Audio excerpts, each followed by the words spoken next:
you're thinking of. You had me at a low and I don't understand why you're thinking of. You had me at a low and I don't understand why you're thinking of.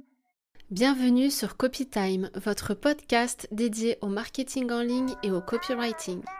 Je suis Safia, copywriter professionnel depuis 2019 et j'aide les entrepreneurs du web à vendre plus sans trahir leurs valeurs grâce aux techniques de persuasion. Ma mission, vous apporter des stratégies claires et efficaces pour booster votre chiffre d'affaires avec la vente de produits digitaux, mais aussi vous aider à toucher votre audience en plein cœur et à la transformer en véritable fan. Découvrez tout de suite ma formation gratuite 5 techniques de copywriting pour des contenus qui convertissent vraiment, disponible à l'adresse develop.fr/copywriting. Si vous êtes prête à faire briller votre expertise et exploser vos ventes avec une communication véritablement impactante, alors mettez-vous à l'aise et bonne écoute.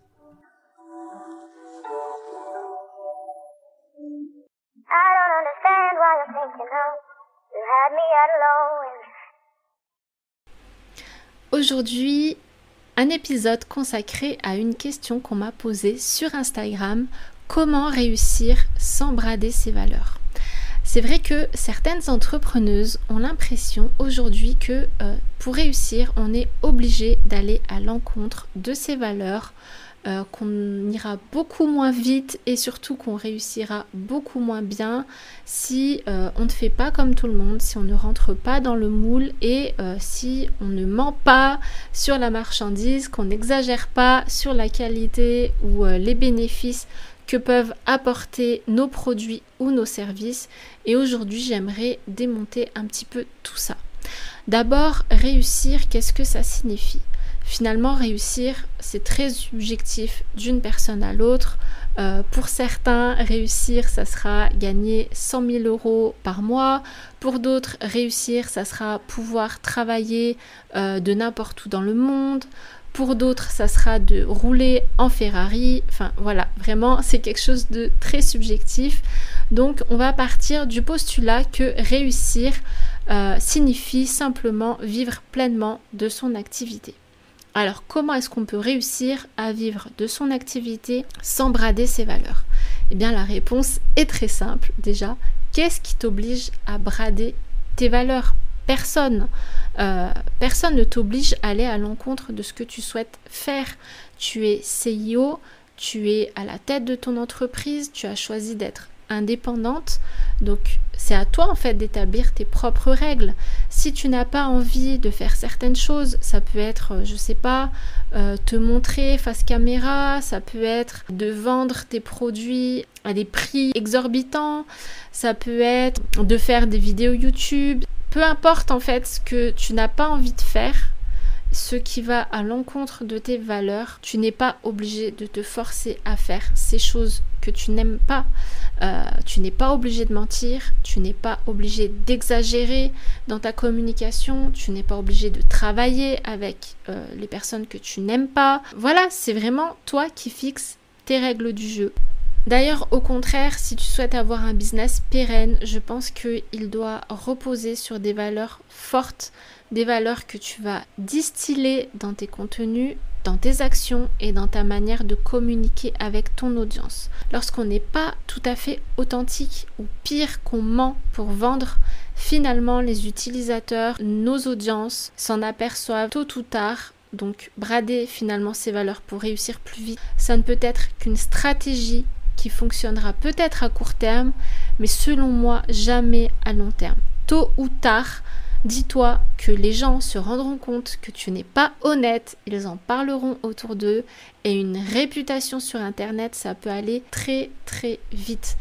Tu as l'impression qu'Internet c'est un monde très grand, qu'il y a des entrepreneurs dans les 4 coins du monde et oui c'est vrai, mais en réalité le monde Internet est un tout petit monde où tout le monde se connaît plus ou moins. Donc si tu t'amuses en fait à brader tes valeurs, à mentir, à faire des choses qui ne sont pas politiquement correctes, qui ne sont pas éthiques, et bien finalement un jour ou l'autre ça se saura. Tout ce que tu auras bâti en fait pendant ces années pourrait s'écrouler en fait purement et simplement du jour au lendemain. Donc je suis plutôt intimement convaincue qu'on peut réussir sans brader ses valeurs. D'ailleurs, je connais un tas d'entrepreneuses qui sont arrivées.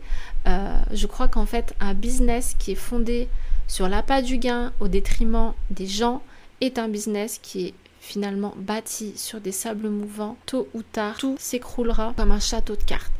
Donc, pense long terme plutôt que viser court terme. Même si les résultats se font attendre, c'est pas grave en fait. Tout ce que tu es en train de mettre en place, ce sont des éléments, ce sont des fondations qui vont te permettre en fait de faire croître ton entreprise dans le futur. Ce sont des investissements que tu fais pour plus tard, pour ton avenir.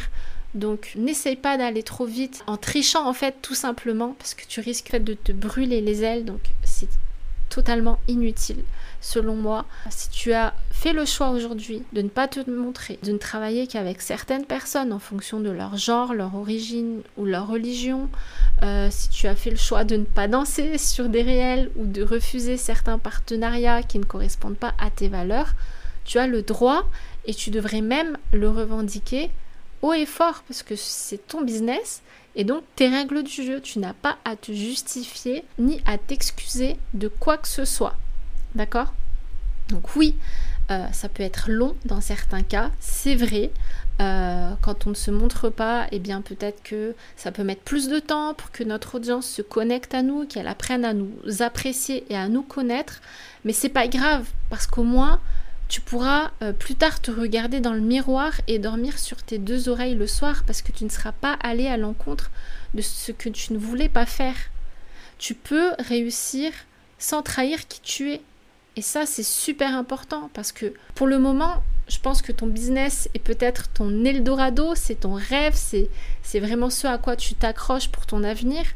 Si tu veux pas que ça devienne une prison, eh bien, tu dois faire attention à ne pas franchir en fait la ligne, une ligne sur laquelle tu pourrais peut-être ne plus revenir en arrière. Se retrouver enfermé dans quelque chose qui ne nous correspond plus, parce qu'à un moment donné, on a fait les mauvais choix, eh bien, c'est vraiment très, très difficile à vivre moralement. Par exemple, je te donne un exemple. Si tu décides de te montrer, alors qu'au départ, tu ne voulais pas, parce que tu te dis que c'est la seule façon que tu as de réussir, eh bien, si plus tard tu regrettes en fait, si tu as envie de revenir en arrière, bah ça sera trop tard parce que ton image ne t'appartiendra plus.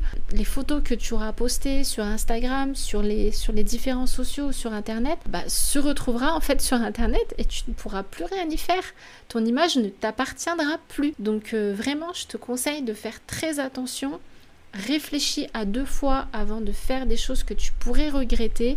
Ne te laisse pas appâter par l'appât du gain. Je connais des personnes qui ont décidé de se forcer à faire des choses comme se montrer alors qu'au départ elles ne le voulaient pas en pensant qu'elles allaient réussir plus vite.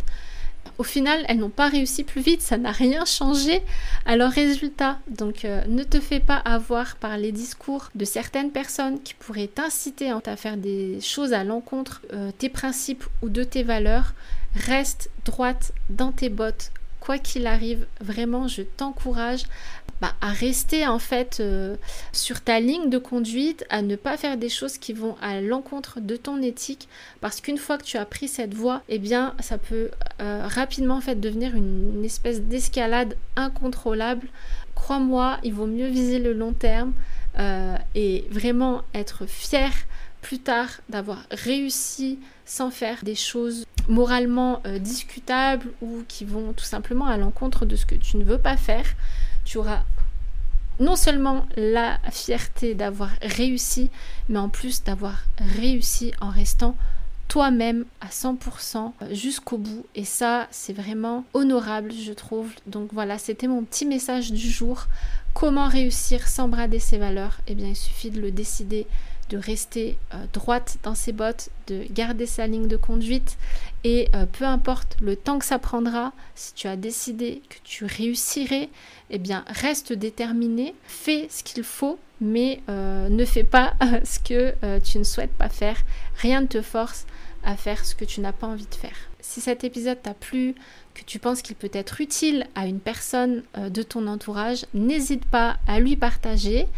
Tu peux également me laisser un commentaire et une note sur Apple Podcast. Merci d'avoir écouté jusqu'au bout. Je te dis à très vite.